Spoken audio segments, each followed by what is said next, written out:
Welcome to Real Talk in ELT, the podcast that talks about the reality of teaching English. Great name in the area. Okay, so let me tell you, because I got this and I've been reading it like a crazy person. Like it just sits here next to me in in between classes. I'm reading her stuff, which is amazing. Exactly. So after that course and placed here in Brazil, I thought, how come we're not discussing that in the ELT? Right.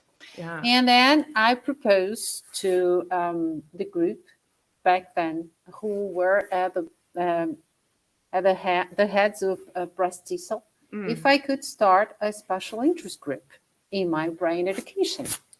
And then I went on to the field because to me, a group is not a group for a Brazilian association if I would not be able to recruit people from the different regions that we live in. So that's when I invited Rudy, I invited André, I invited Cynthia, I invited Luis, and I founded Mind Brain Education, the special interest group. And well, I have to say, thank you for doing that, because I've been converted to like the dark nerdy side of it. I'm like, yes, this is amazing. I feel like it was something that I was missing coming from a non-traditional background of teaching. So, okay, so let's start a podcast. Exactly. I think we can tell your audience that, because it's so important. Yeah. We are building here a very new chapter, which is quite recent. It has been has been around for 5 years, 6 years at most, at least the work that I've been doing. I don't know if you are aware, but you can start the podcast because I start talking and they cannot stop. Mirela, I love it. This is exactly how it's going to go. All right. So I'll introduce you formally, because then people will know who we're talking about, and then we'll jump right back into it. Okay, so welcome back to another episode of Real Talk in ELT. Thank you, Mirela, for hanging out with me tonight. It's a cold, stormy night in São Paulo for you too. It is. Yeah. And let me read your bio so people know who you are. So Mirela Ramaciotti, That's right. Yes. See, I try with these. Has a PhD in neuroscience and behavior from USP. Master's of Science in Mind, Brain, and Teaching from Johns Hopkins. Ooh, such a good school. I think my cousin actually she was working she was a neuroscience major. Yeah. And she was working in I think it was either Johns Hopkins or Tufts, but I think it might have been Johns Hopkins. She was doing testing on rats in Alzheimer's. I don't know. There was like this huge laboratory and they were doing all of this. Okay. Anyways. Okay. Back to Mirela. It's a great school. Yeah. Mirela is a lawyer, teacher, and translator. She also is an MBE educator and specialist. Thank you for being here. Thank you. And this is why we got distracted and we just have to record everything that you say. And this is why I wanted you to come on, because of the work that you started with the breast diesel MBE SIG and everything that you're doing about it. And I think I've seen some of the videos. I think it was Diesel that had, and Mind Brain and Education, you had a couple seminars. They're on YouTube. I'm going to link them, people. But let's dig into Mind Brain and Education. First of all, what is it? So we can kind of orient people, because it is something, like I said, we were talking before. I came from a very non-traditional background into teaching, and it was something that I felt that I was missing, because I just kind of jumped into teaching, got some teaching certificates, went into the classroom, and I've been doing this, but I really felt that I was missing that solid science and research and information behind what's actually going on in people's minds. So please ramble away. I'm going to just record everything. All right. So to start with, thank you, Callie, for your invitation. Thank you for having me here, and to be able to talk to your audience about this topic that is a brainchild of mine here, mind brain education. Yay!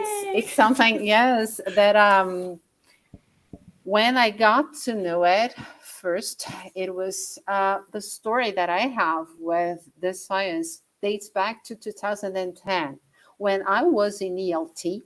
I used to be a teacher of English, and then I became a coordinator in an English language school. And that's when my real problems started. Why? Because when I was with a classroom and with the background of an English teacher, I felt that I was performing my duties well. Of course, I always had a huge interest in whatever was related to teaching, but I never had the sort of problems that the teachers started coming to me for solutions that would I really needed a very deep understanding of how we learn. And Can you, sorry, just to jump in, can you tell me if you can remember, I mean, it was years ago, what kind of problems were they coming to you with that you were just like, ooh, that's a stumper? exactly. For example, we had little children in our school, and then she asked me, he doesn't know how to count in Portuguese. How do okay, sorry, I had to turn it off. We always are with our cell phones No worries. around. No. Anyway, he asked me, Mirela, he doesn't know how to count in the mother language, and I have a lesson on numbers. What do I do? It's very interesting because how can you tackle that?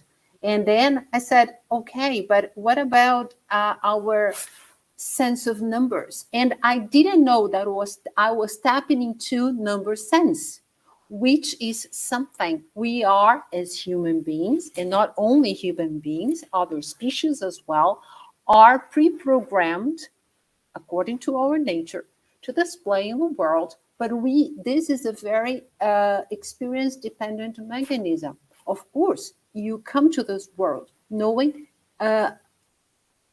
not quite that little, if you consider all things considered, when we are born into the world, but we already come with a sense of quantity.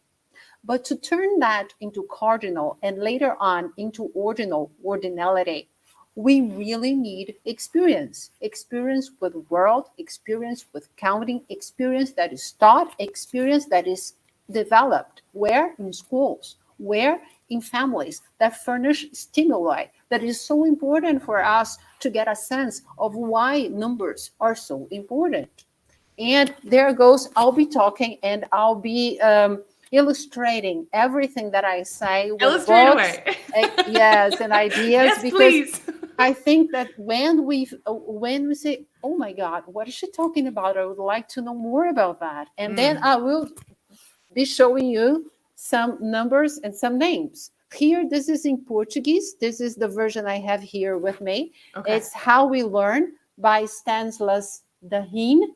This is a 2021 book or 2020 book. You can find it easily on Amazon. And this is wonderful because by the same author, who is a neuroscientist in France and one of the great thinkers of our times in terms of learning and neuroscience.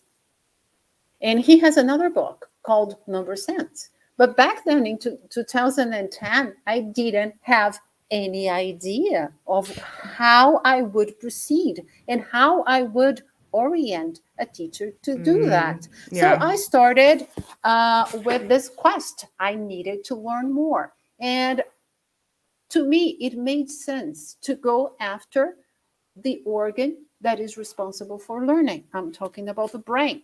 I knew almost nothing about the brain, and I had been teaching for more than 2 decades. And I thought, my God, I need to get a better ground on what we are dealing with here. So I went for studies here that could link neuroscience with my primary aim, which was education. So I found an extension course here in São Paulo. And then this was a good introduction, but I kept needing more and hungry for more. I went on to a postgrad diploma here in Brazil.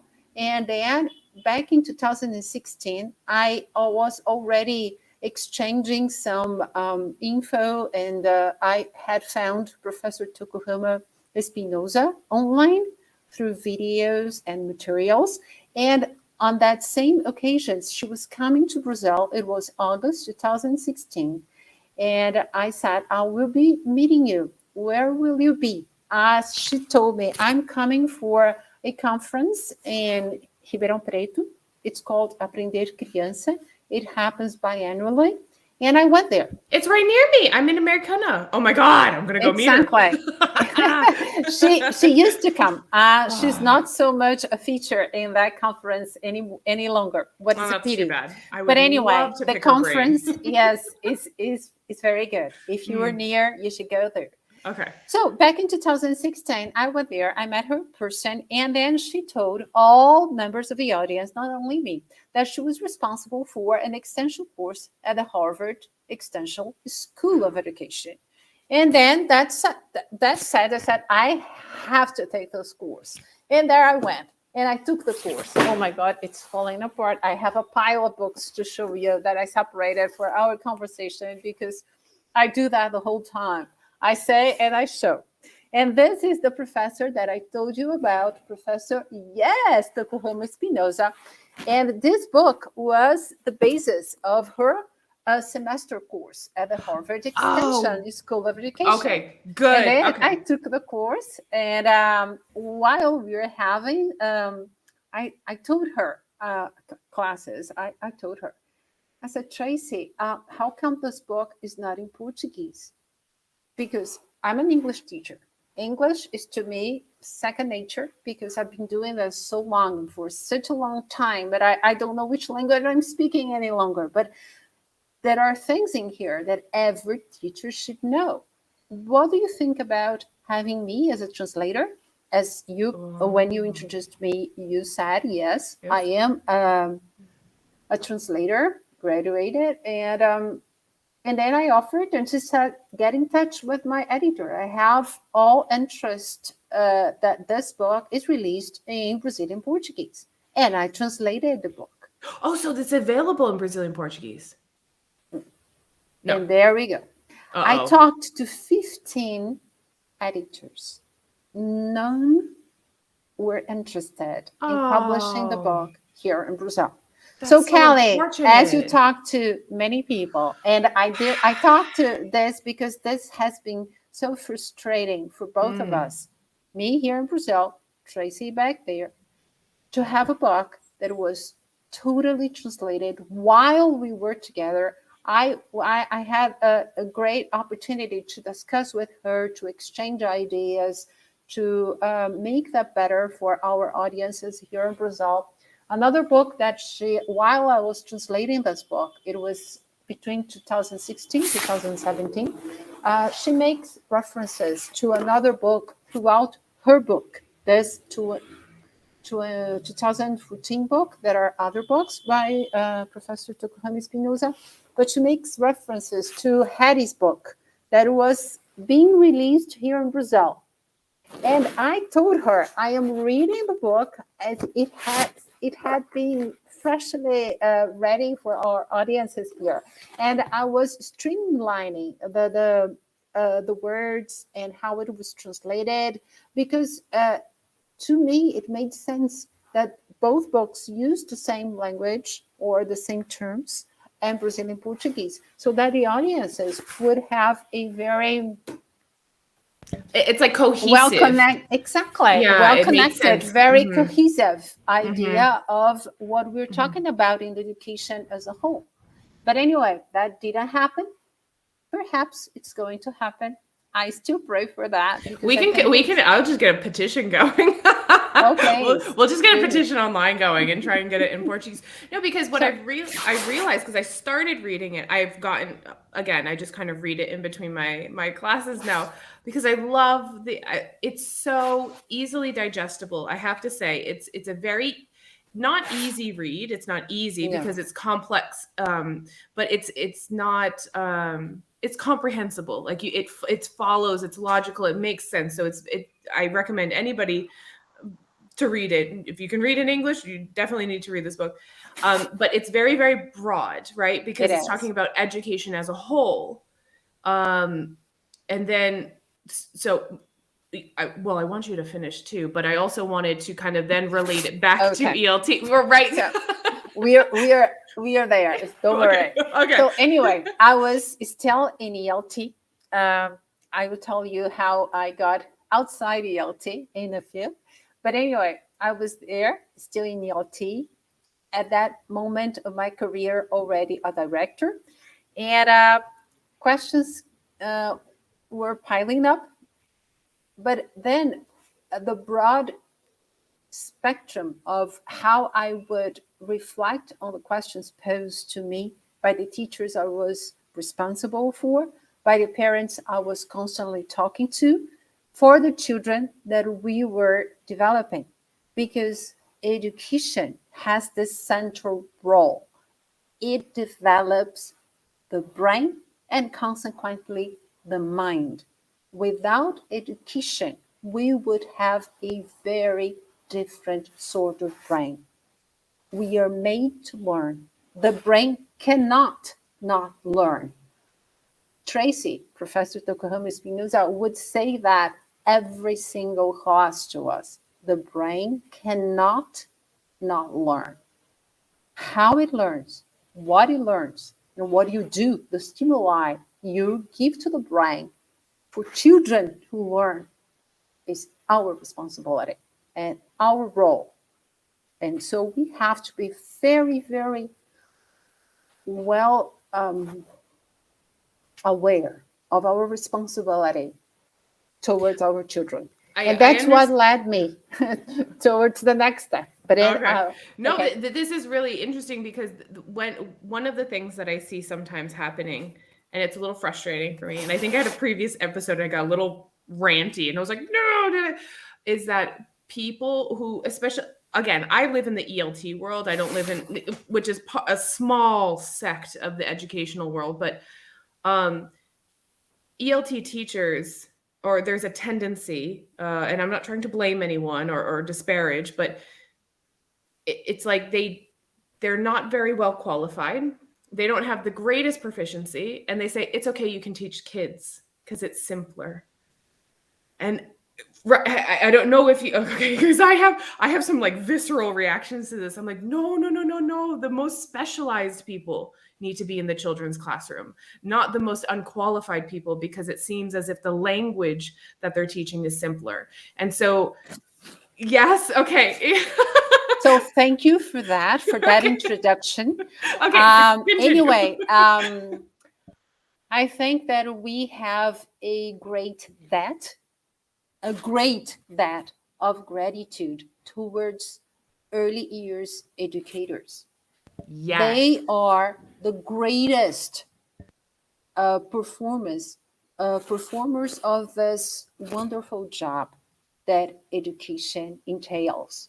That is, changing the minds of the next generations. These are what educators do. Just for you to have an idea, I took 20 years to get into young learners teaching. Why? Because Mirela, I felt so responsible towards them.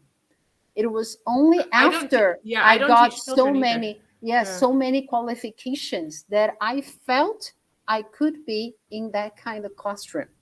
But then I became a coordinator, and everything that I was beginning to tell you started happening, which showed me how unprepared I was. And then I went on for qualifications. When I finished the course with Tokuhama Espinosa, Tracy, I went on by her recommendation. I got into Johns Hopkins, which is a great great school. I took my master's there. It was on a two-tiered course. I took a certificate in blind brain in teaching, another one in leadership and technology in education. And this has given me a very, very good grasp. First of neuroscience, because as you mentioned, that is at the school. The School of Education is closely connected to the School of Medicine. So we would get freshly released papers from people studying neuroscience there at the counter, the lab counter, and being able to give us the first look into research that was brand new. Again, if you are into studying neuroscience, and first thing that you have to do is that you cannot let one day go by without taking a look at what research is moving forward. Why? Because we are constantly discovering about the brain, about different kinds of mechanisms and how they operate, because this has been going on. And now I'm going to recap that first element of your question: what is mind brain education, how it came about. It got this huge movement after the 90s, the decade of the brain, that was in the United States, when lots of money were put into research and technologies so that we could open the black box and really understand how the brain operated. So there are structures, there are mechanisms, but there is a lot to understand in the very intricate connections and networks that subserve all the constructs and the abilities that we display. So it is by understanding at a very deep level that we can glean, and this is just gleaning, because there is no complete match to what we see in the lab and what we do in classrooms, that we can really talk about. And this is a first heads up that I would really like people who are listening, who are watching us, pay attention to. First, be humble. You have to study. You have to know that there is a lot to be discovered and to be studied. So if you're not comfortable with being wrong, or if you're not comfortable with being very humble about what you know and what you don't know, be very aware of getting into this area. We need people Well, and who you will be study. humbled at some point. Somebody will humble you, because there's always people that know more or And have know access better. to something. Exactly. Yeah, absolutely.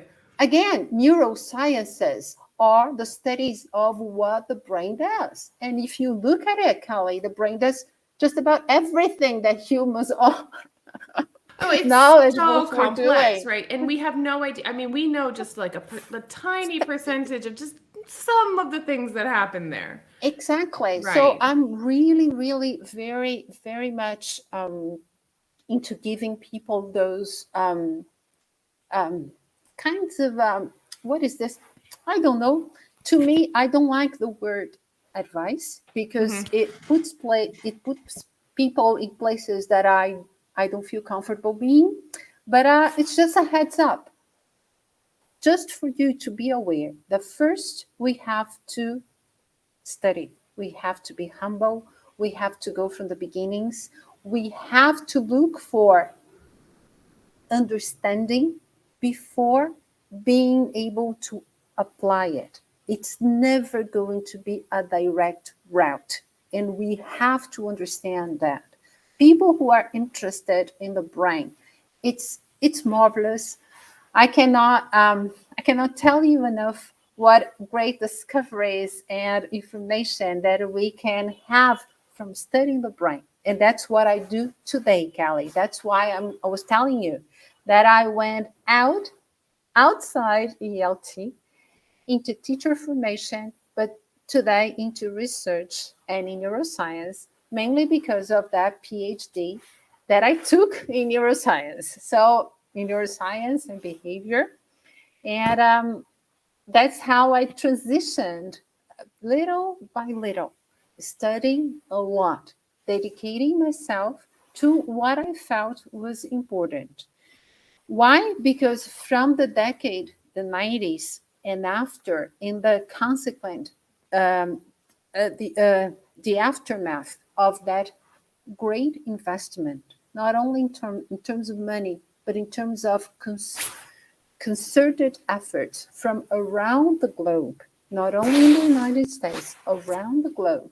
We had institutions, we had partnerships, we had waves of different research areas that were interested and that could give us more information about how brain mechanisms were operating, how mind states and systems were operating based on the physical. The brain is physical, the mind is abstract. But we don't have the mind without the brain, and the brain without the mind is just another system operating on its own, like we have many other systems. That's why when people go in coma, we pay attention, because there is a lot there that is happening, but we can't see, because the brain was transferred to another state, a state of unconscious to the thresholds of our world and how we behave in this world.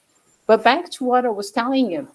So we had this concerted effort from around the world, joining people from different areas, psychologists. Yeah, that's what I was gonna say. It's because it's very multidisciplinary, right? Like, and that's the cool part about it, is that it's not just one area and they have their theories and they have their suppositions. It's like you're getting you're getting like the A team together, and everybody's just kind of contributing, right, and bouncing ideas off each other.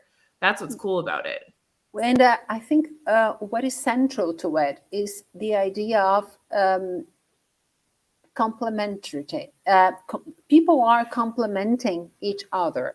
People are constantly reinforcing ideas that should be common ground, but contributing with what their own field or their own knowledge area can tell others about what is happening.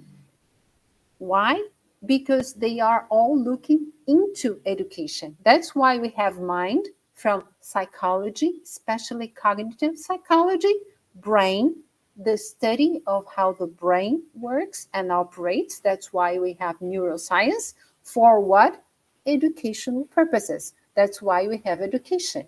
So from 25 years, around 20, almost 30 now, and now to the present moment, we have had, again, a concerted effort from researchers, institutions, teaching bodies from all over the world, because we have to understand how people learn.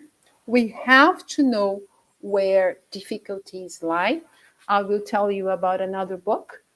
Let me just get it. Just a moment. I have so many books here, Kelly, that I have to take. I love it. It's like you had to put the little library next to you. Exactly. Here is Kandel's latest book. Eric Kandel is a Nobel laureate. He is greatly responsible for how we today understand emotion and memory processes. So this is his last book, The Disordered Mind, which is a very general and still so profound idea of what minds that do not operate in canonical terms can teach us a lot about who we are and how we operate. So, The Disordered Mind is another book by Eric Kandel. I'm just going to get the bibliography. I'm going to put it right in the thing. We'll just add the Amazon link. So just go to Amazon and add to cart. So, Harvard University was one of the foremost places for you to go because of Kurt Fischer. Back in the beginnings of 2000, Kurt Fischer is a professor who was instrumental in this new area of mind, brain, and education science. He has articles, blogs, extensive material. Again, he's not with us anymore. But because of that, Harvard became a hub for studies and people that were interested in getting to know more and spreading the idea so that education could be based on evidence, mechanisms, and verification of how we learn in different cultures, in different contexts, in different times, in different ages, in developing stages. For us to begin to talk about how to develop best practices based on well-informed research. Yeah. So this is it's like very important for you have us to know all how to it understand. Yeah, you have to know how it works to be able to say, okay, well, this is how education should be. This is how we should be teaching. Because you can make, you can posit random theories and ideas and methodologies. You can turn the light on. Yeah. You can throw all of that out there. But if you don't understand how it processes in the brain, how people actually understand information, how they acquire all of the things that we're learning, then you can't just throw a theory out there. Exactly. Like it doesn't make sense. It seems very backwards that we've created an educational system that doesn't really have any basis in what people are finding out now. So Yes, and then people ask me, Kelly, but Mirela, do I have to know everything about the brain? I said, of course not. You don't even have to know about the brain if you don't want to. But you can't ignore what this research is telling us. So if you want to know by way of experience, by making so many wrong turns and then getting the path right, okay, yeah, but that seems are on like your the own, hard way. but exactly. Remember Right? that it's not only you making mistakes. There are lots of students suffering with your mistakes that will be heavily impacted by the decisions that you have mistook at certain points of the way. So, by knowing more about how we learn, by knowing better about what we can do so that students learn better in the classrooms, you will become a better professional. And this will reflect not only on your practice, but also on the kind of person that you have become. Well, and the kind of people that you're developing and creating, because whether you like it or not, young children to adults, if they're in a classroom, they're being exposed to a teacher, and whatever that teacher does, there's ramifications and consequences of whatever you do in that classroom. And so through, and I've been teaching for over a decade. You were in the classroom for over 20 years. Like, how many students, how many lives have we impacted? We've touched impacted. And we have to think about that, because it's not like, well, okay, I think I can do this, or it's fine. It was no, like there's serious consequences for people if they go into a classroom with really kind of a professional that doesn't know what they're doing, or not even that doesn't know what they're doing, because there's still hope. You can study, you can, a person who is just uninterested in and being able to get better. Who still thinks that they can rely on theories. Okay, there are important theoreticians in education. I'm not here to discuss or deny their importance, but today we have ways to verify, and this is the role of science. You observe, you create hypotheses, you develop methods of verification, and you see what stands. Stands what? The verification you have performed.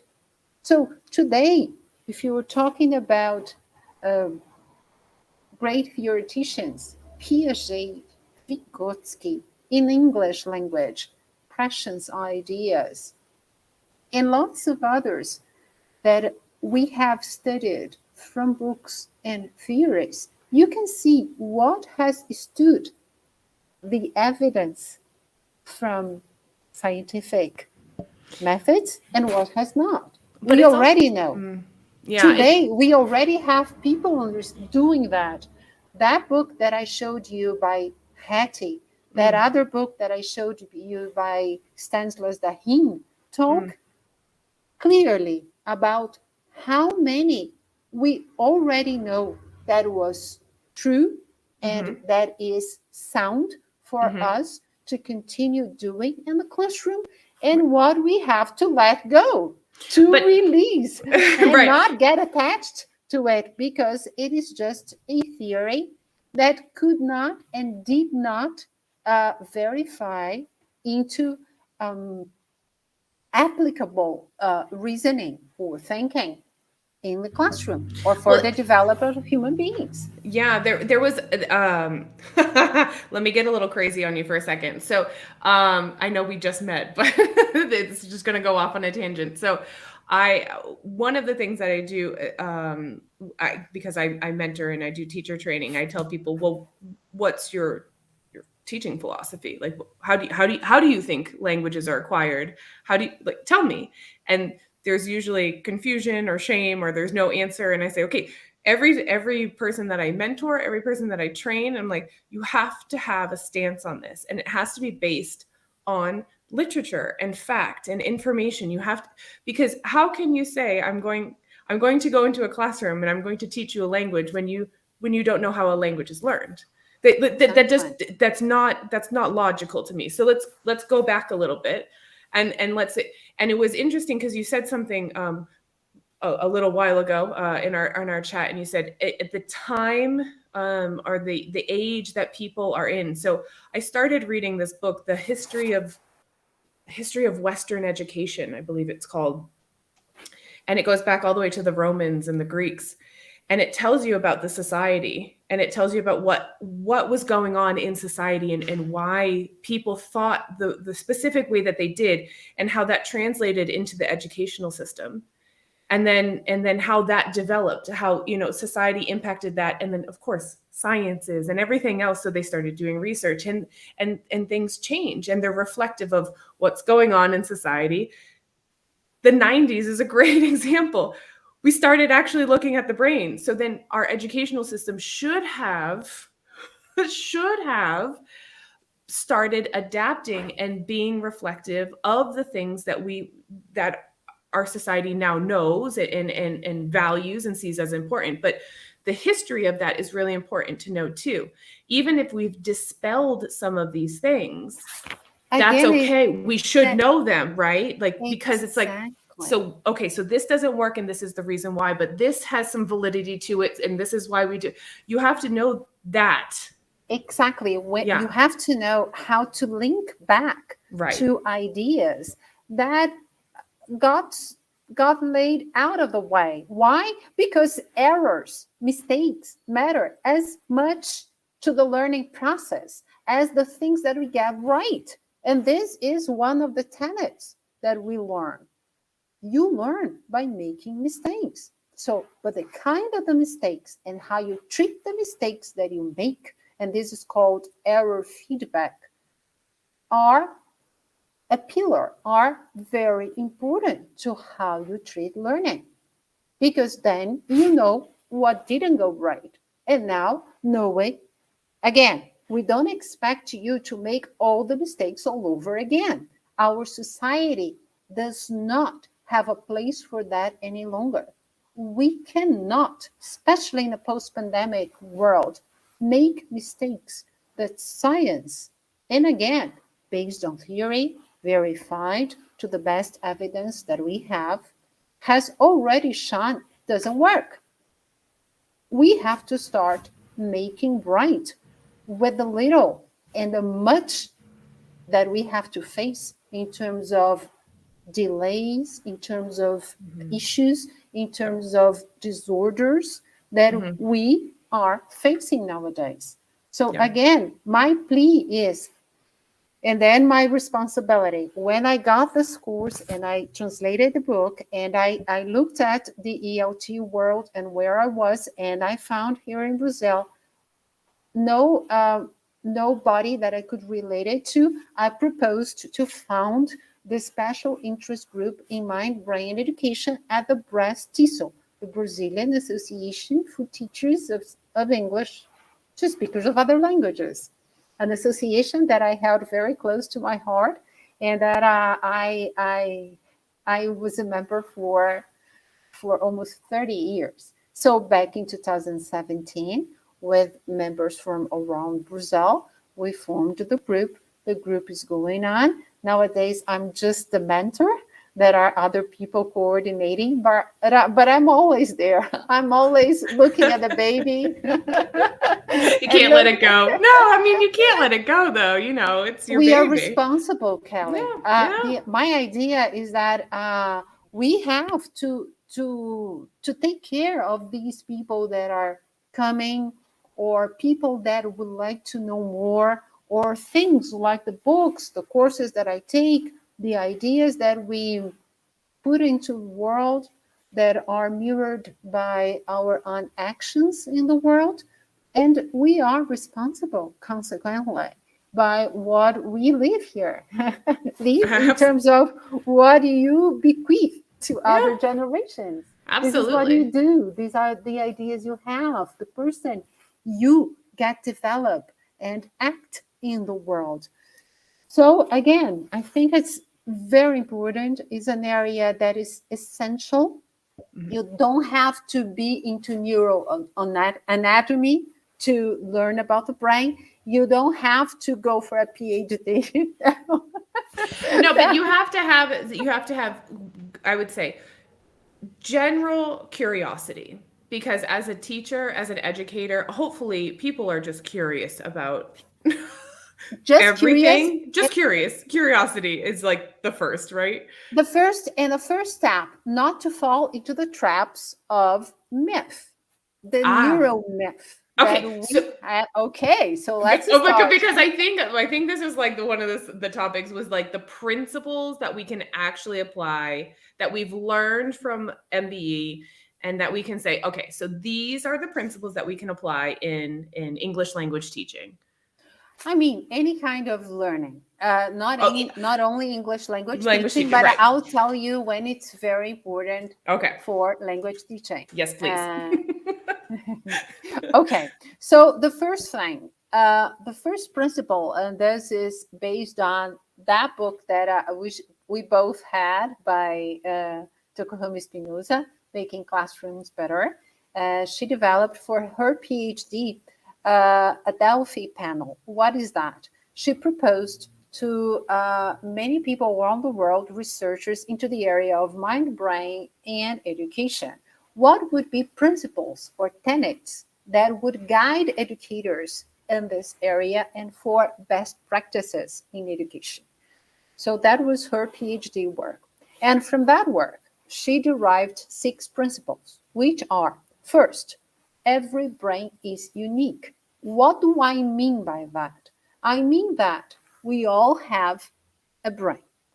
And the brain that we have, if you don't have any atypicities, let's say, is developed with the same structures, functions in generally the same ways, but the way that it folds and you have those valleys and ridges, the gyrus and the sulcus, is individually organized since the uterus, 20 weeks into the utero as an embryo or a baby already. We develop our own convolutions, making this organ very unique, and consequently the connections that we will have and develop throughout life. Kelly, the brain is the only organ in the human system that does not stop growing, developing throughout life.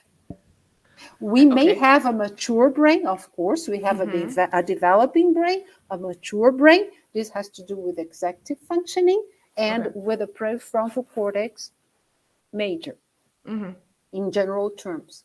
But the brain, how it operates, the connections it performs, how it modifies, what is active, how you make that happens every day, every moment. After we leave this conversation, my brain will not be the same. Your brain will not be the same. Oh, The for brain sure, of my brain is people. not the same. Mirela, my brain is just not the same right now after you said that. So the brain of those who are watching us will not be the same. Why? Because of the experience. The ideas are stimuli in the world that we pay attention to.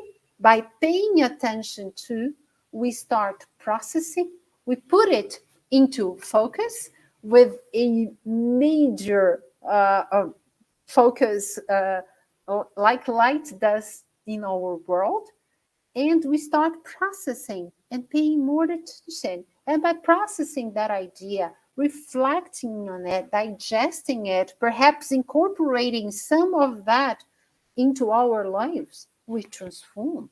We transform the way we think, we transform the way we talk, the way we behave. So you see how that turns into another principle, the role of experience in this world. So by being unique and by joining into different or engaging in different experiences, we continue on developing the uniqueness of our brain throughout life. That's why something that impacts my brain may not impact your brain, and how we differentially develop our brains throughout our life, which is another principle relating to context. The Can I just context. hang Oh, on yes. before Yeah, you do yeah, yeah. context? I was watching, and I don't know if you had the chance to, the Mind, Brain, and Education webinar from the SIG with Dr. Ingrid Finger. Finger. And she said, as everyone, first of all, she's great. Second, she's awesome. Second, she said that everyone is emerging bilinguals, and that like it was very mirrored in that like your brain is automatically changed as soon as you're exposed to something. It's like bilingualism. How did she say it? Bilingualism is a Figures. collection of experiences or something along those lines, and it's very similar to what you were just talking about. Okay. Exactly. Yeah. Exactly. Okay. Being born, for example, in a bilingual family is an enormous gift, because from inception, and now I'm talking to the third trimester into the uterus, the baby is already processing the auditory stimuli of the mother language. The mother singing to the baby in the rhythm with the intonation of the mother's first language is already giving food for processing in terms of neural processing to this baby in utero, that is going to, once born, cry to the melody of the mother tongue. I've heard of this. I've seen this. Okay. Yeah, I've seen this that babies cry in different ways and that it depends on the moms and yeah. Oh yeah.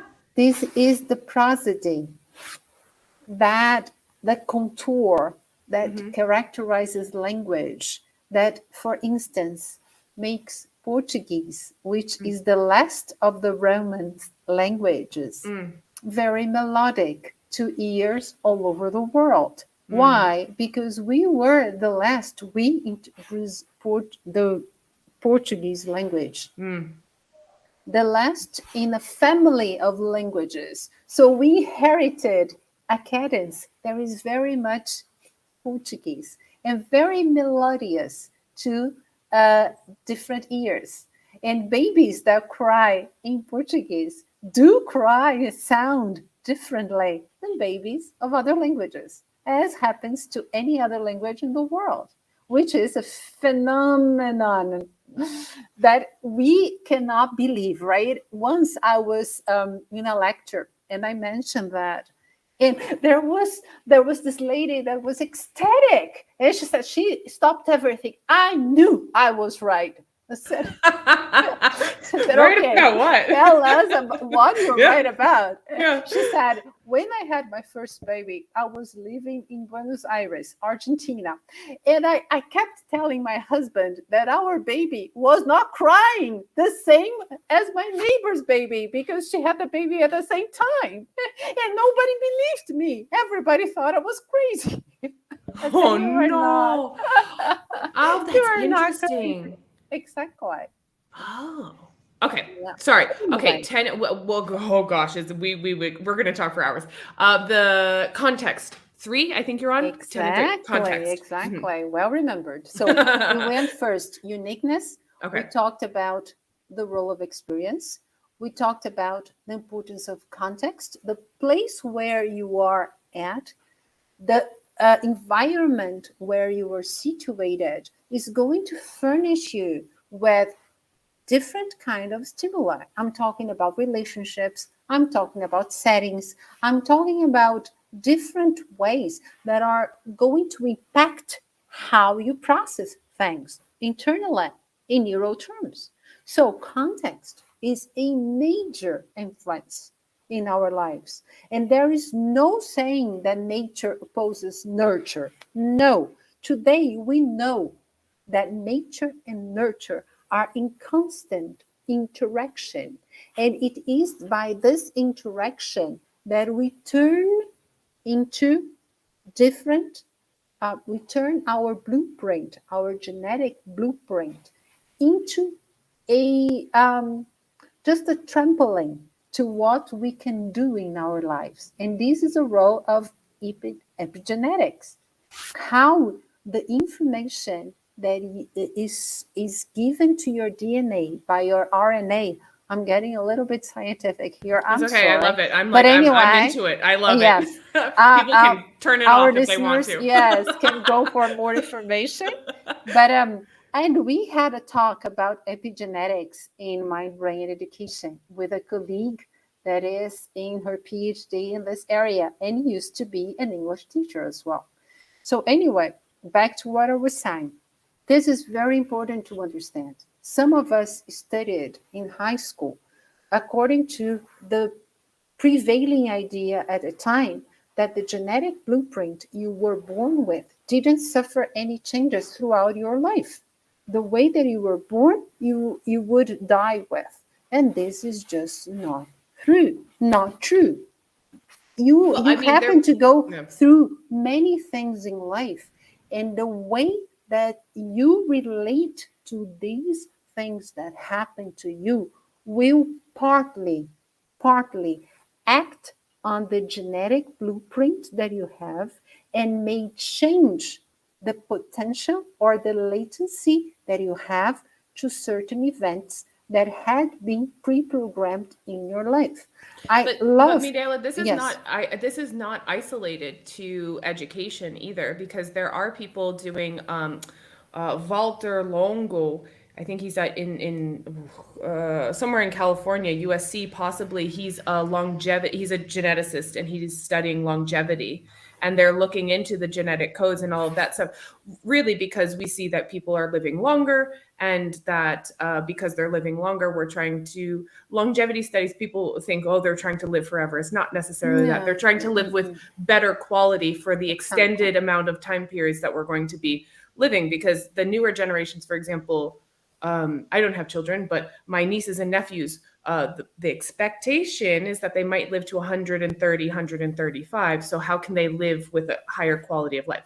Anyways, this guy, there's many other geneticists and scientists and doctors that are studying this, but it's proven not only that this is not something that's isolated to education and neuroscience. Oh, we can change it. I mean, this is far-reaching. This is well known now and documented that you can change with environmental factors. Yeah, with environmental factors, you can modify, I guess, or I don't know what the best word for that is, but yes. Exactly. Part of your genotype, what is your phenotype, is modifiable by the actions and the ways that you behave in this world. So this will stave off, that will drop for later, some degenerative processes that could have manifested themselves much earlier had you not have the experiences that you faced or that you called in your life, called in to your world. Because of course, you engage in different experiences according to motivation, according to your will, your wish, according to some challenges. And then I'm dropping in words here that are not random. Motivation and challenge are tenets in mind-brain education. Why? Because they are individually modulated. What may challenge you, Callie, may not be a challenge for me. What is motivating for you can be far from a motivator for me. As much as what you eat, how you move, and how much you sleep is different. But these 5 factors, nutrition, movement, sleep, motivation, and challenge, are central to the way that we operate, to how we develop in this world, as much central as memory goes. Another principle of mind-brain education is that learning is the combination of memory and attention. And memory does not get consolidated, which is what Dehan says that is so important if we don't sleep well. If you don't sleep well, please do something. You are losing a major part of what you dedicate yourself to, that is, of what you learn in vigilance when you are with your eyes open. When you close your eyes, lots of things go on in your brain during the different modes of your sleep. Rapid eye movement, the deep REM pattern, sleep, non-REM sleep, all these different patterns of sleep, they are very much what is responsible for how we store, how we consolidate the things, the experiences, what we learn in daylight. No, 100%, I agree. And I think everybody can relate to that, because if anyone has done a course or a challenging program or something along those lines, by the end of it, when you're trying to turn in those documents and submit papers and thesis and all of that stuff, you're not really sleeping.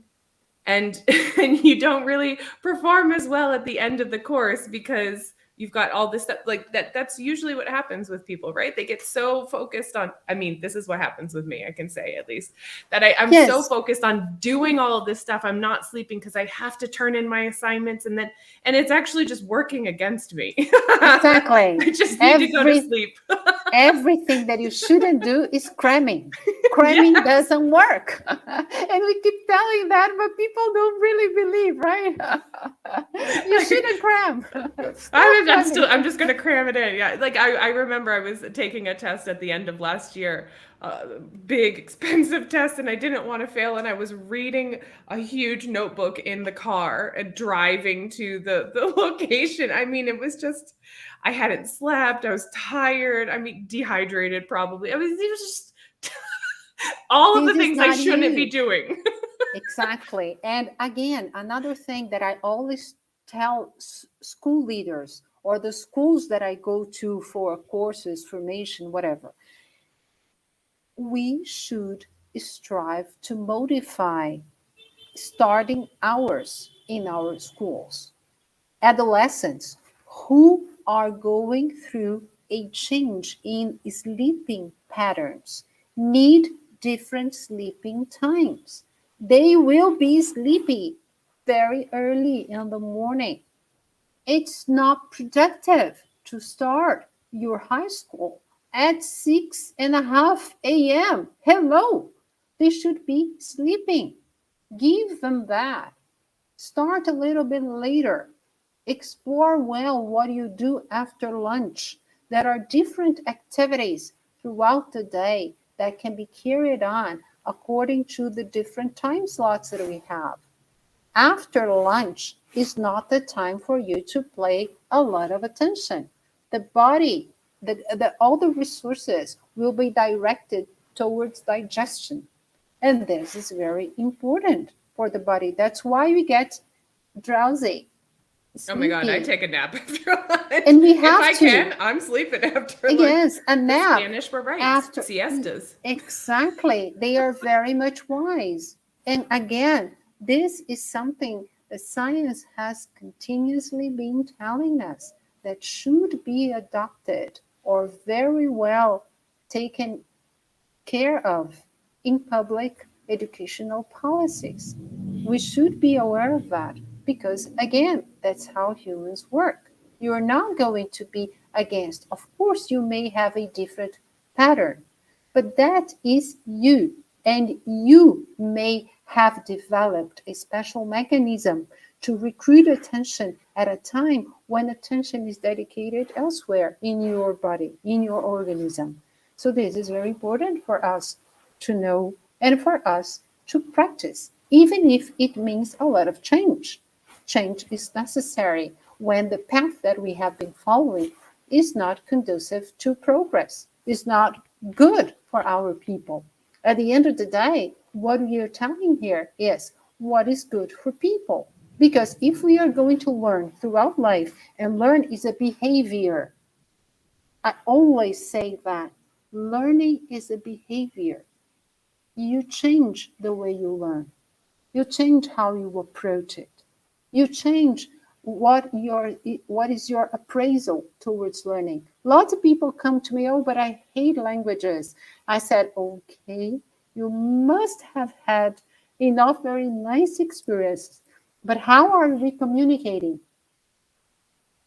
The person looks at me and says, oops. Yeah, exactly. I say, so please, let's start reappraising the importance of language in our world, the importance of language for communication, and giving it a different light. Mm-hmm. And giving yourself the gift of curiosity, of experiencing some other way of learning that, of course, relearning is twice as hard as learning. Relearning is much harder in terms of neural processing than learning. That's why, can you define relearning? So, for example, are we talking things that we have to then? Exactly, that you have learned the wrong way. For example, you have to cram, you have to memorize lists of verbs, otherwise you're not going to be able to use them adequately. That's just not right. Memorization has a place. I'm not against memorization. Memorization has a place and a time, which is much tinier than we once believed it to be. But it is important for certain processes, okay, or certain contents, let's say. What I'm talking about is the way that you approach, for example, a list of verbs in English, or the other way around. If you are an English speaking person and you are learning Portuguese and you approach how we work with verbs, you might consider a different approach. And this will be given by people who know that, okay, this person has learned this way and has approached this Topic, subject, information, whatever. Yeah. In this way. Mm-hmm. Let's break this cycle.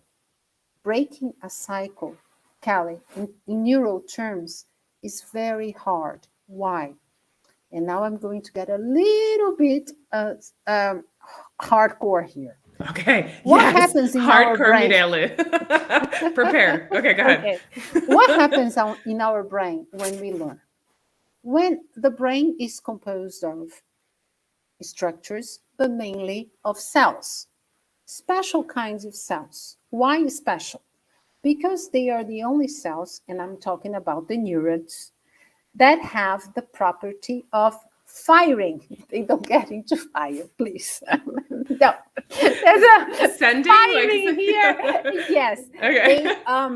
they Like the are electrical there doing impulses. their Yeah. yes, they are there doing their job, which is operating in the mechanism of maintaining a situation of equilibrium, of balance, that is called homeostasis, in which there is a particular place in the brain greatly responsible for that. I'll be talking about that soon, and how that is impacted in stress, for example. But anyway, we don't have to go into technical terms here. I'm just telling you that the cells are there doing their regular job. And then comes a stimulus, just like what we're talking about. Oh my God, what is this lady talking about? This is huge. This is incredible. Your neurons, a population of them, because we have billions, almost 100 in our brain. So we're talking about numbers here, lots of cells. So a dedicated population will start frictioning, will start a different movement, and that is what you just referred to. They are going to go above a threshold that is what we call the action potential. And this is in terms of voltage. We can measure the voltage of those neurons that start frictioning, that start movement, that get out of their comfort zone, the resting state. Can I ask if this is okay? So in the if we break it down into like the imaging, is this when we see people's brains like lighting up? Okay, Let's talk about lighting up, because this is how the neuro commercial and the neuro in the imaging sides things to we it. start This is not very like it. This is just commercial stuff. Okay. What we see is the brain. Of course, there is the sound, and it's beautiful when you hear the sound of a neuron firing. Kelly, it's just amazing. You think, my God, we have that in our Wait, it produces in a our sound? head. It does. It does. Oh, I'm Googling it afterwards. Please do. It's okay, amazing, keep going. Amazing. Anyway, what we are talking about here, we're not talking about light. We are talking about a mechanism that is going to happen through it's a difference in the ions that get positive and negative, and there is an exchange. And this you must have studied it in your biology class during high school. But anyways, if you are interested, there is lots of material for you to Google about. But the neurons, then, they get past that threshold of the resting state, and they get into an action state. They start acting, frictioning, making this movement that is audible if you record it. What happens is, once neurons and the population, because it's never a single process, a neuron alone, I always say, a neuron is like a lady in carnival. Carnival only happens because there are schools of people that go into streets and make it happen. It's not just a lady dancing. Oh, crazy. One random person. That is not a party, people. That is a bad night. Exactly. So anyways, there is this neuron, and again, in the population, and when they go, and this is called firing, when they start discharging, because it is an electrical process based on neurons that feed from potassium, calcium, which give the basis of this mechanism. So together they fire, and neurons that fire together wire together. And this is like a law in neuroscience. So by firing together, they connect, Kelly. And what is this connection? They don't merge, they don't get together. So what happens within the neuron is electrical communication. Neurons are communicating internally via electrical signal, but they communicate with each other through chemical signaling. And this happens at the synapse. A synapse, from the Greek term, is like this point of contact, and they don't touch. This is so tiny.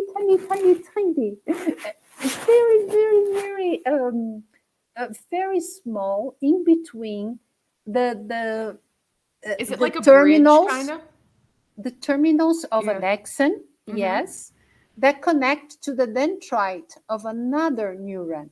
And what happens in between is a chemical signaling and the exchange from neuromodulators from one neuron into another, and from this neuron into the other, and the neuron into the other. So this becomes a chain, right?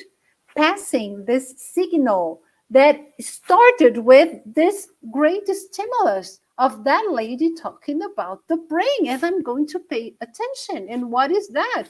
I have developed this chain of reaction of neurons that got connected because they fired together and they wired, they got connected together. This becomes then a path. This is Every time. insane, Mirela. I mean, this happens like, okay. This happens like every time we're stimulated. And then, I mean, this is happening at like the speed in which our brains are processing this stuff and like reacting to it is insanity. Okay. Exactly. If you no, a moment. But then we are paying attention, we are talking, we are listening, we are moving, we are thinking internally about how am I going to get all this book? I need to know more. You are doing this continuously in different regions with different mechanisms, with different populations of neurons at different seconds, millimeters, milliseconds of time, all coming together. You see how complex that is? Yeah, obviously, Do you this understand? is why we need to sleep. We need to sleep. We need to be humble. We need to understand that it's not by talking in great terms or coming and oh wow, wowing people that we are. No, this has been so much hard work of many researchers that have been going in this tiny understanding of how this happens, when this happens, how we come to this understanding of long-term potentiation. So there was this action potential that because it stayed on, it got this flowing. And every time that you talk about it again, this is going to recruit the same chain, the same connection that was once established. And you repeat again, you are going to make that even more stronger, solid. Okay. In terms of the density, the force, the strength of that connection. That's why repetition is so important. You see how we tackled a central mechanism of learning. You don't learn if you have been exposed only once to facts or ideas. Facts or ideas. I'm going to talk about flashbulb memories in a sec. How everybody has learned about 9/11 and why that happens. Okay, that is a different flashbulb thing. memories. Yes, I know about this. Yeah, exactly. Yeah, and because you have the emotional response, right? And that is very connected to the mechanism of stress that requires the hypothalamus that is responsible for the homeostasis. So now we have constructed a little bit of our vocabulary, Oh and my I can goodness. start talking about a little bit more of the processes that we all have. So again, because we have developed that connection, we have reused it, and another part that we have repeated how unique our brains are, the importance of experience, why context matters so much, how it is important to rely on previous experiences. We are not born into the world as an empty slate. No, this is something that couldn't be further away from what happens in the brains of babies born every second into this world. They are learning machines. The first year of life is a thunderstorm of potential possibilities and learning Is this why instances. they sleep so much? Honestly, like because I feel like they're just so stimulated all the time. I Exactly. mean, because then they eat, digestion, lots of like, like everything, and then They they just go to have to. sleep. And of course, yeah. And then they see a bunch of things going on, their eyes are trying to focus. They have, that whole period, and then they're just sleeping. It's just they're processing all the time. They are processing, they are developing those synapses. They are very much experience dependent. So, the kind of experiences that we furnish babies with in terms of sounds, if you can do something for every baby born, sing in another language, talk to the baby in another language if you can, or exposed to the sounds, the music of another language, that baby Is this will the retain the sounds that are typical of that language, even if the mechanism for producing that language will be not exercised as much.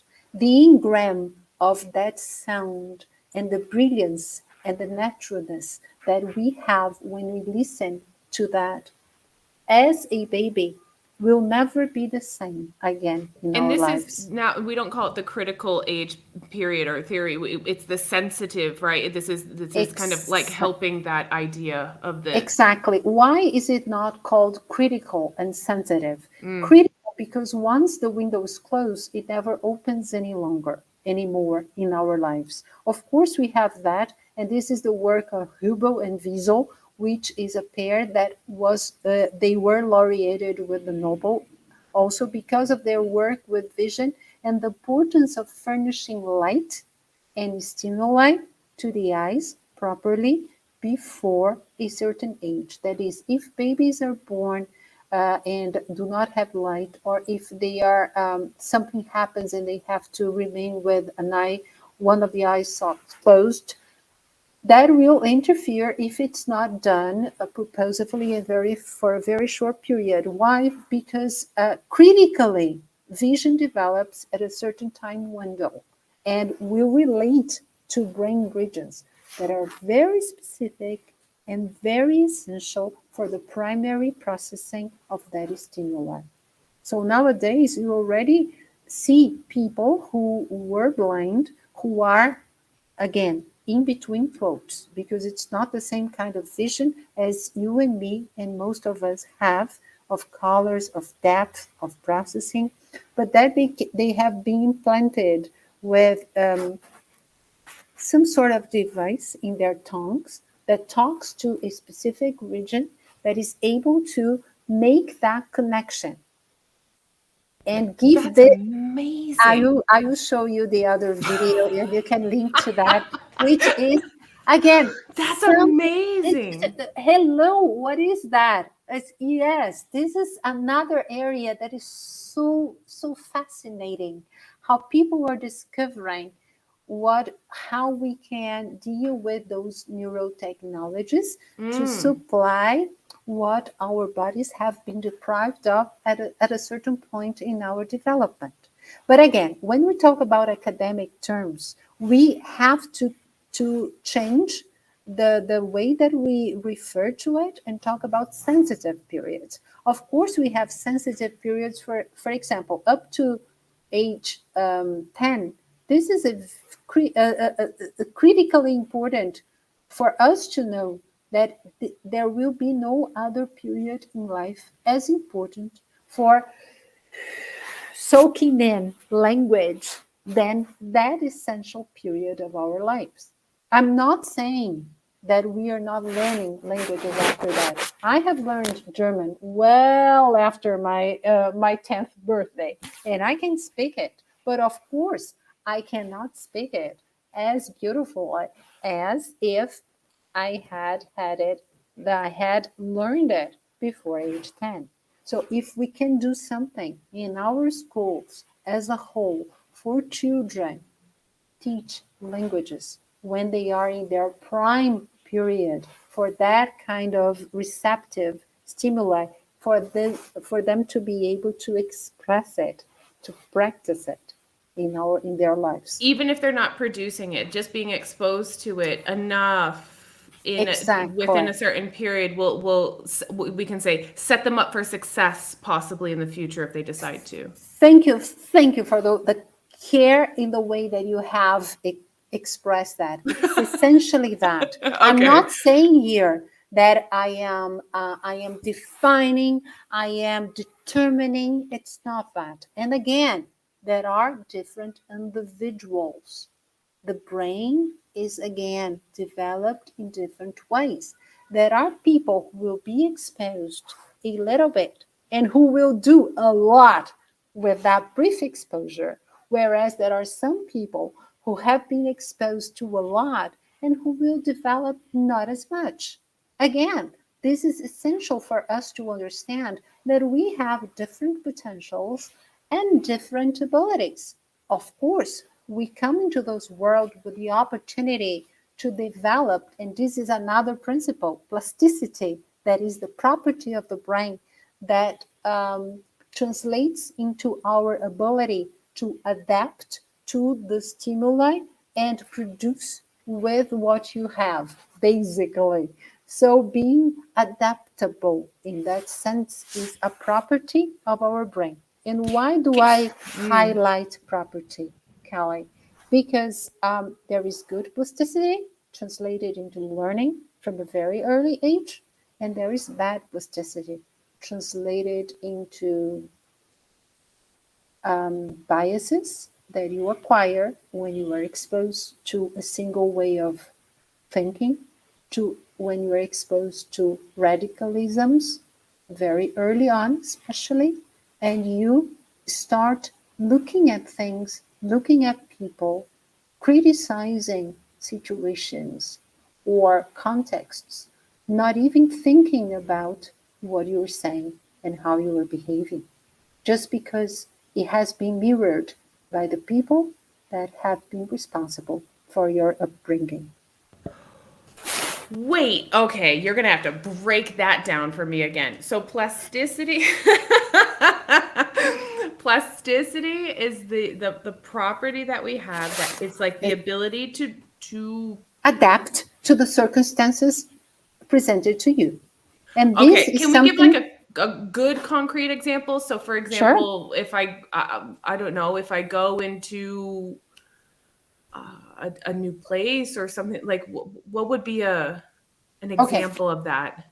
okay. I can tell you a very personal experience. Okay. I play the piano, and I have learned how to play the piano since I was 5. I started playing the piano, and I studied it my whole life.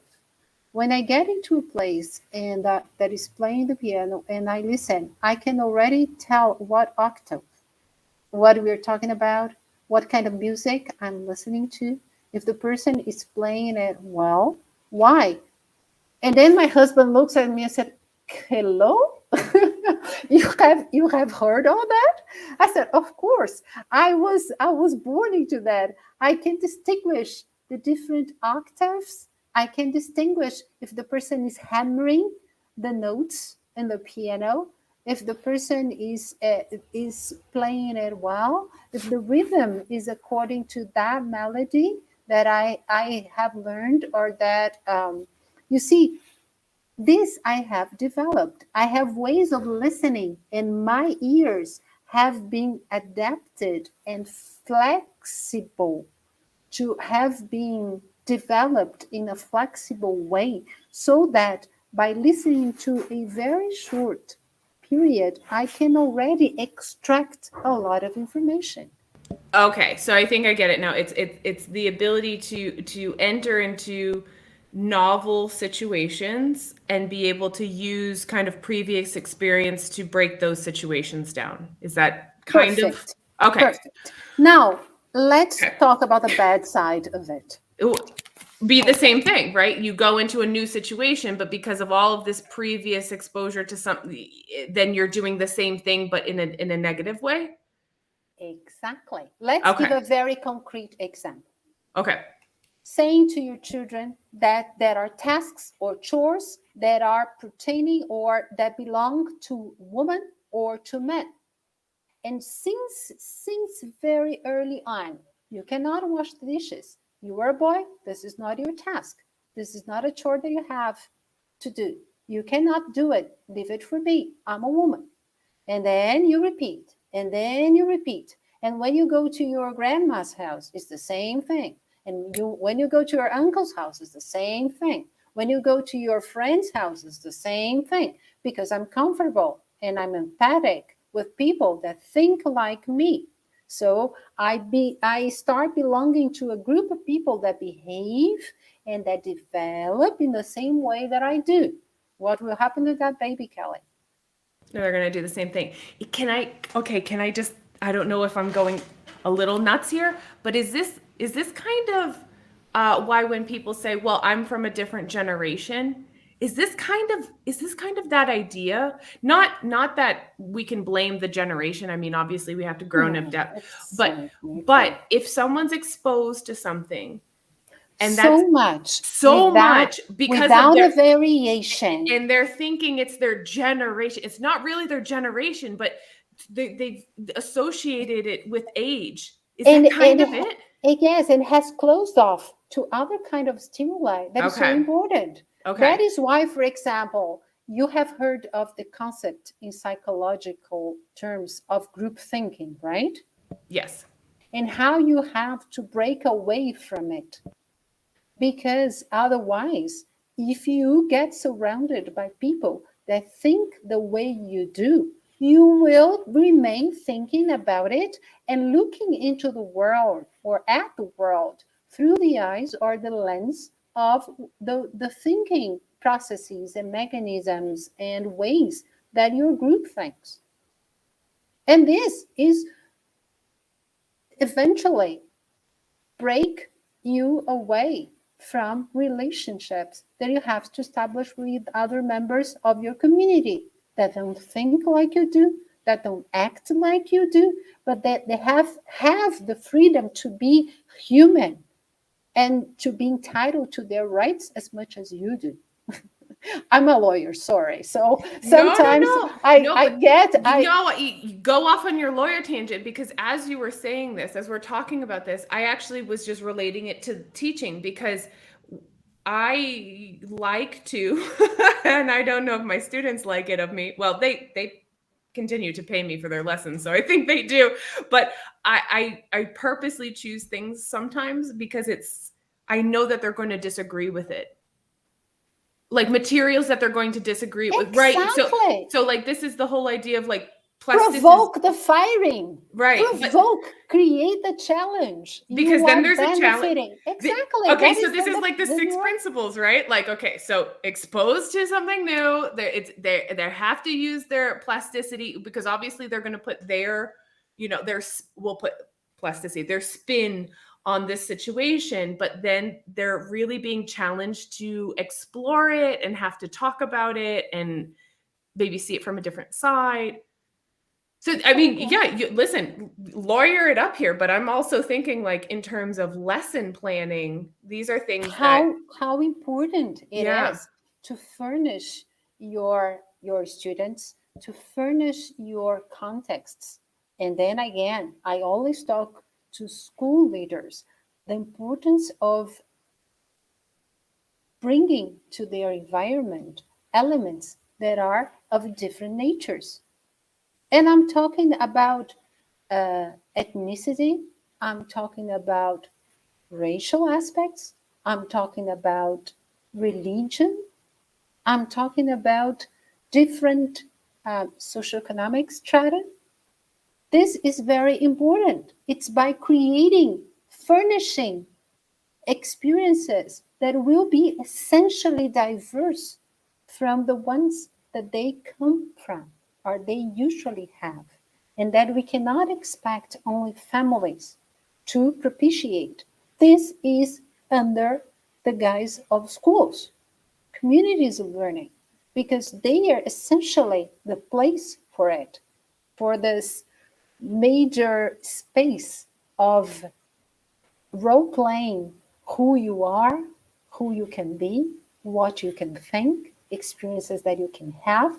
I'm describing to you what high school should be like, a major stage where you can experience different ways of thinking, different ideas that people have, different schools of thought, different ways to behave, and then start making sense of what is important to you.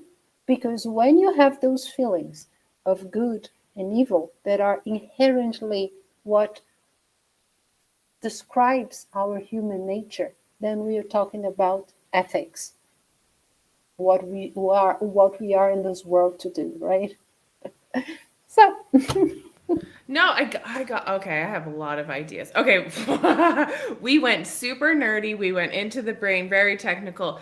And I don't want to take too much of your time because we've been here for a while. I feel like we could talk for hours about this, but I do, and you gave us lots of recommendations, and I think just based on the conversation I was having, lots of ideas for the classroom, but would you be able to say maybe ideas of how to apply these principles that we were talking about, like directly into, because sometimes that's what people have issues with, that the ideas and the science behind it and the theories, it's wonderful, but then how can we make this practical for people to, get their hands on, and what can they do? okay, so imagine that you are getting to the classroom tomorrow morning. First thing, modulate your voice. Modulate your voice. Okay. Your voice takes 5 seconds for people to process. This is on an unconscious level. The way that you behave with sound, the voice, of course, they are going to know you already your voice. It's familiar to them. But the way you modulate it and how you make that extremely enthusiastic and inviting to your place, to your this learning opportunity, this learning moment that I'm happy to share with you. I have already invited and turned your attentional mechanisms to, hello, what is happening? My God, why is teacher so happy today? Oh, what are you having? And then you bring on this element of novelty to your class. Modulate your voice. Okay. Second, highlight key points. You are the one that is going to be the one specialist on knowing what is important for your students to leave that class with. So you have to know what to highlight. You have to be able to select and put all the focus on that central elements that will be take-home mementos or points, or again, the key points of your lesson. You have to do that. You are the one that has the expertise. Okay. And that's what not to select. not only in selecting it and planning the lesson, but then also one thing that I think sometimes people forget to do, or maybe just choose not to do, is at the end of the lesson, go back and say, here are the points. Here, like revisiting them again, just to really emphasize, because I think that helps people, right? As they go through. But if you are able to be clear about your compass first. So okay, so in the beginning and then maybe at the end. In the beginning. State what is the path. Okay. Again, I tell people, if you were at the verge of a black place, a precipice, or a black forest, or anything that's going to challenge you, that's going to demand resources that are precious to you, Attention is precious. We have nuggets of attention. I'm talking about gold to the brain. We all should be very, very careful with how we manipulate attention in the classroom, because teachers manipulate attention. They are responsible for attracting and directing attentional resources in the classroom. And this is prime material for the brain. It's hard for our brain to engage the mechanisms of attention and maintain those mechanisms working so that you can derive a final process which can be termed learning. So this is very essential. You have to know how to direct. A way of doing that, if you are dealing, for example, with lots of written material, is vary your font sizes. The font, don't deliver all in one font, same size throughout.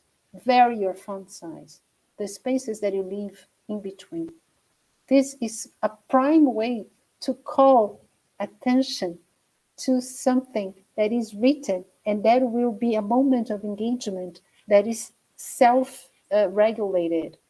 But by doing that, you'll be able to manipulate well. And again, when attention is winning and is going away, and the person is going to lose all the elements that you are dependent on to continue your lesson with.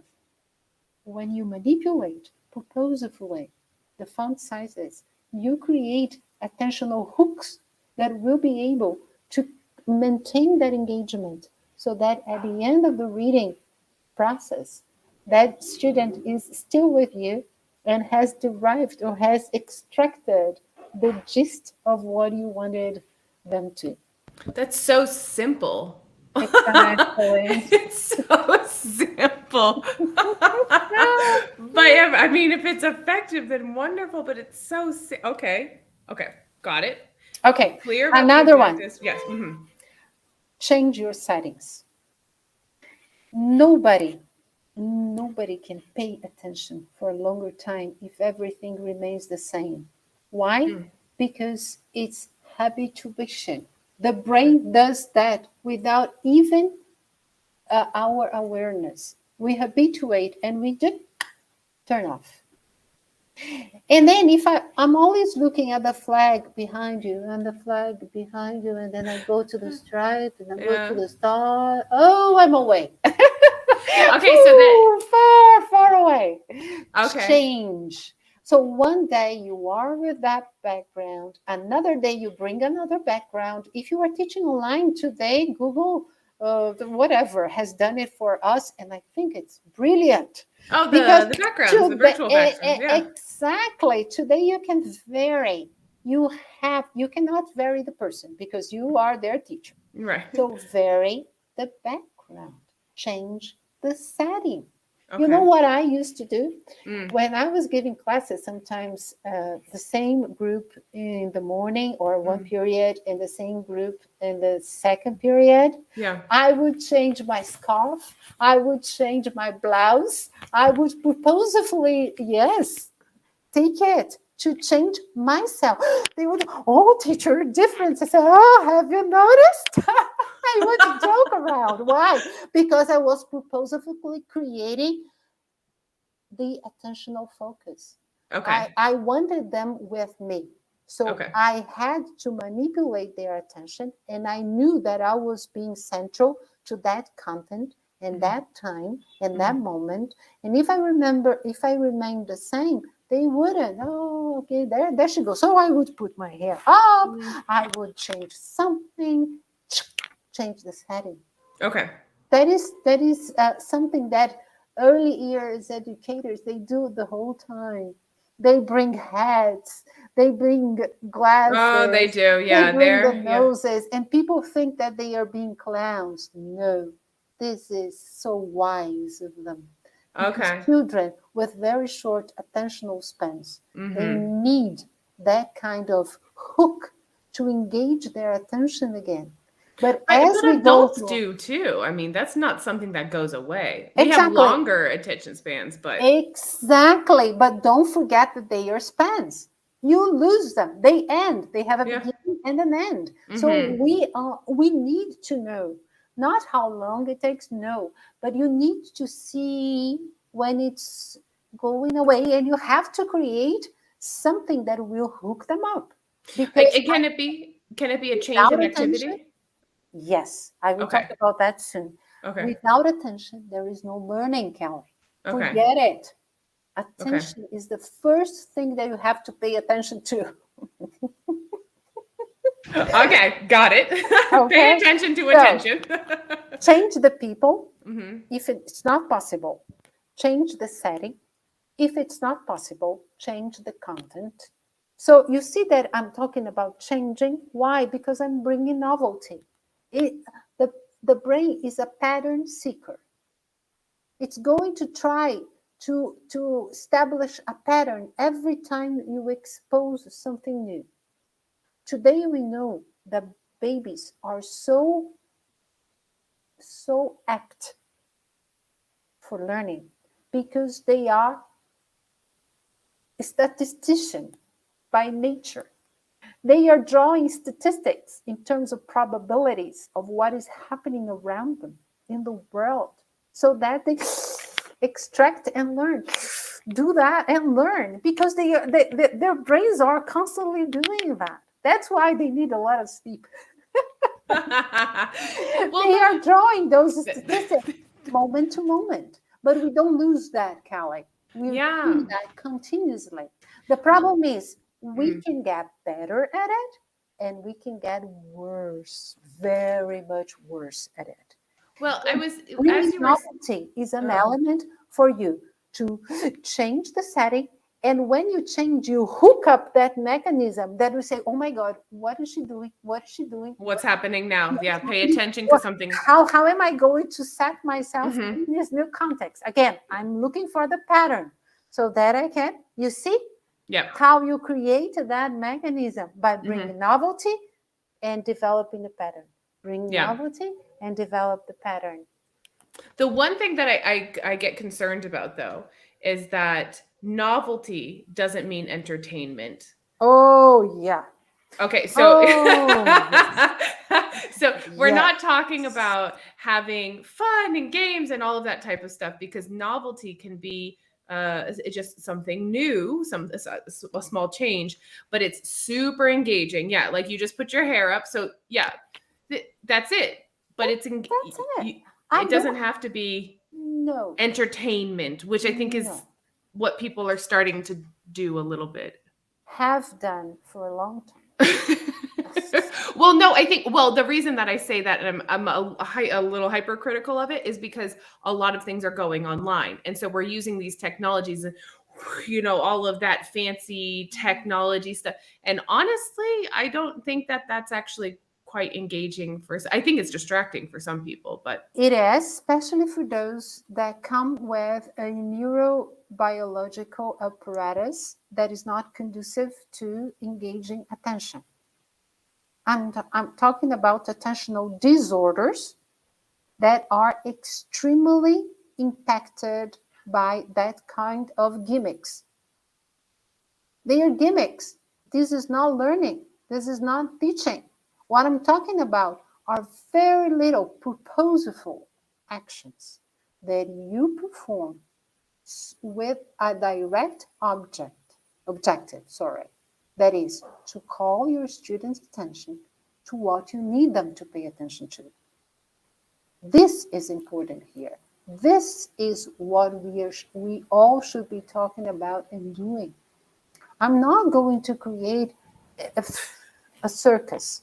This is not conducive to learning. It is true. You go to a circus when you want to what? Relax. yeah, When you want disengage to and yeah, exactly. When you want to laugh it off. right. Okay, do it right. Do it in the circus. The classroom is not a circus. The classroom is a prime place for learning. But it And that's has to not be to respected and yeah. and developed as such. But it's not to say that the classroom cannot be fun and it can't you can't do things that of course you can, but you have to, like you said, you have to integrate those things purposefully. You can't just throw things in there and not know what you're doing. Yeah. And again, be careful.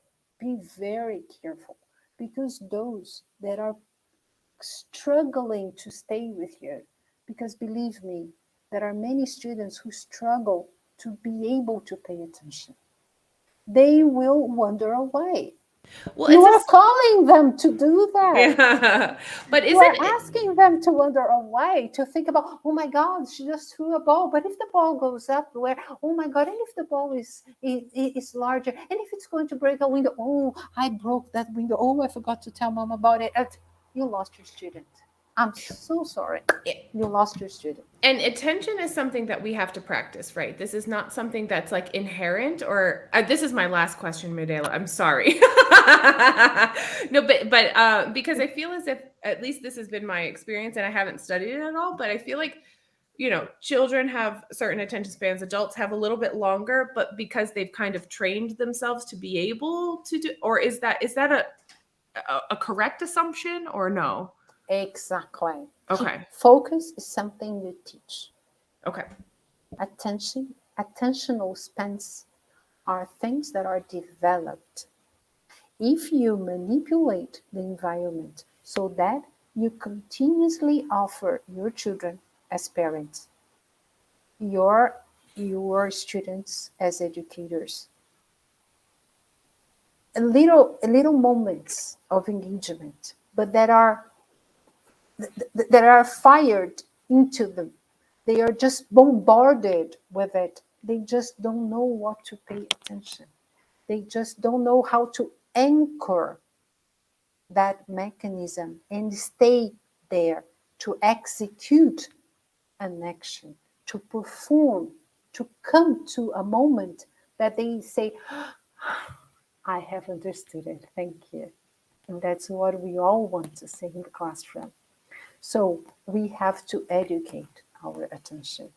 We come enabled to do that, but we have to be in an environment that doesn't distract us from that precious, hard ability of paying attention. This is developed. And unfortunately, nowadays, with so many distractors in our world, and I love mine. I do lots of things with mine. But I also say, and I know when I have to put that down and forget about it, because there are many other things in the world that will not be here, and this will not be important for all those things that I'm talking about. So we have to go back and be able to engage people in mechanisms that are essential. Attention is one of them. Everything starts by the way that you pay attention to. So if you are not able to say, let's stop here, come to me, let's talk about something that is essential. Attention. You hear my voice? You see my eyes? Are you with me? So let's start.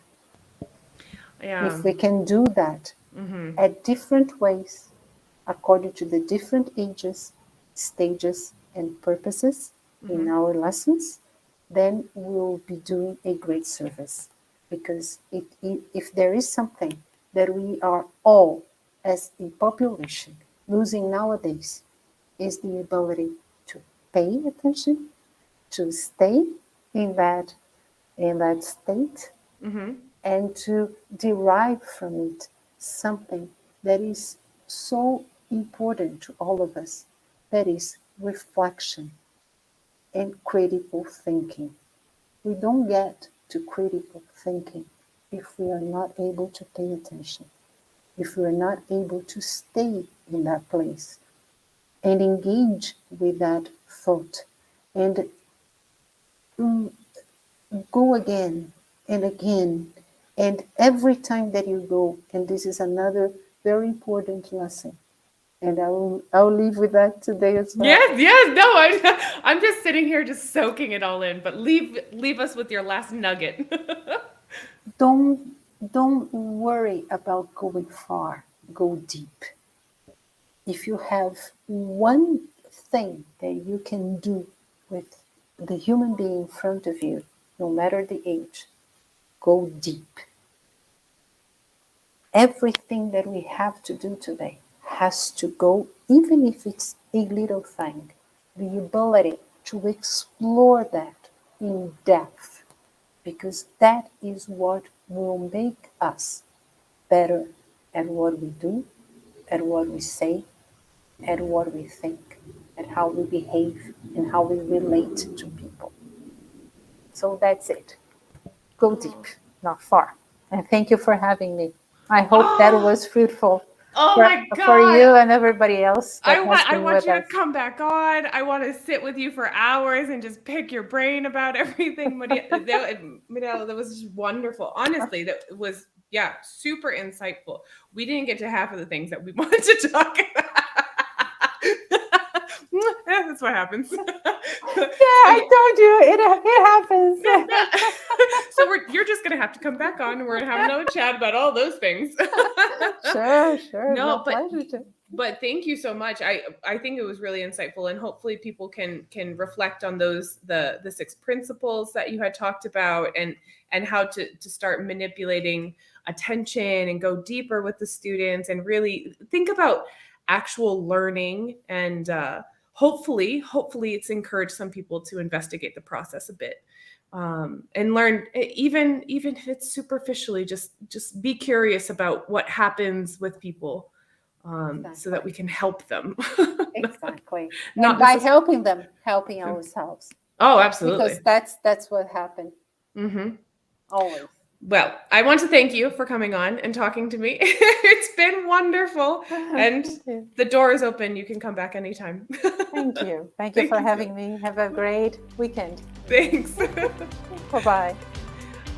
Ready to join the conversation? Head on over to Instagram at Kelly Pennington ELT and send me a message. That's it for now. Take care of yourself, your health, your vibe, and your tribe. Until next time.